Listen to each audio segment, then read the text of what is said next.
শুক্রবার পদত্যাগপত্র জমা দেওয়ার পর থেকে বঙ্গভবনে আছেন সদ্য বিদায়ী রাষ্ট্রপতি মোহাম্মদ শাহাবুদ্দিন। এরই মধ্যে কর্মকর্তা কর্মচারীদের সঙ্গে বিদায়ী বৈঠকও করেছেন সদ্য সাবেক রাষ্ট্রপ্রধান।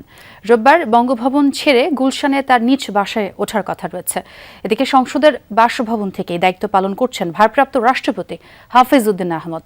নতুন রাষ্ট্রপতি নির্বাচনের বিষয়ে স্থায়ী কমিটির বৈঠকে চূড়ান্ত সিদ্ধান্ত নেওয়া হবে জানিয়েছেন বিএনপি মহাসচিব মির্জা ফখরুল ইসলাম আলমগীর। মেয়াদ শেষ হওয়ার প্রায় ১.৫ বছর আগেই স্বাস্থ্যগত কারণ দেখিয়ে রাষ্ট্রপতির দায়িত্ব থেকে পদত্যাগ করেছেন মোহাম্মদ শাহাবুদ্দিন। সংবিধান অনুযায়ী পদ শূন্য হওয়ায় ভারপ্রাপ্ত প্রেসিডেন্ট হিসেবে দায়িত্ব নিয়েছেন স্পিকার হাফিজ উদ্দিন আহমদ।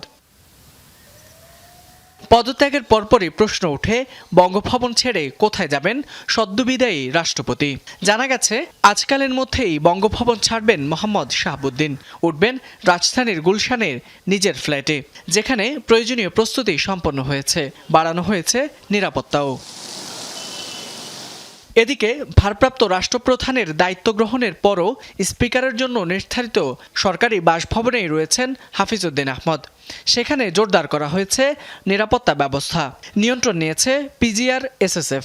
নিজ বাসভবনে অবস্থান করলেও বঙ্গভবন থেকেই দাপ্তরিক কার্যক্রম পরিচালনা করবেন তিনি।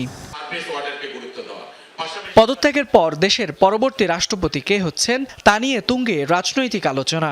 বিএনপির নীতি নির্ধারণী ফোরামে নতুন প্রেসিডেন্টের বিষয়ে আলোচনার কথা জানিয়েছেন দলটির মহাসচিব। বিএনপি সভা করবে, মিটিং করবে, স্ট্যান্ডিং কমিটি মিটিং হবে, বিএনপির ডিসিশন হবে, এরপরে জানতে পারবেন। দলের ভিতরে থেকে হবে না বাইরে থেকে হবে, এটা তো আপনাকে বলতে পারবো না, কারণ আমাদের কোনো মিটিংই হয়নি তো এখনো।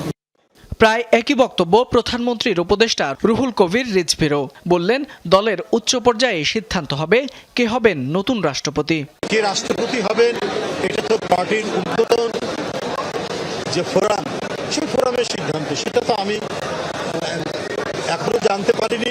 তারা নেবেন, যখনই নেবেন আপনারা বুঝতে পারবেন। আপনারা তো অনেক ঘটনা আগেই জেনে যান।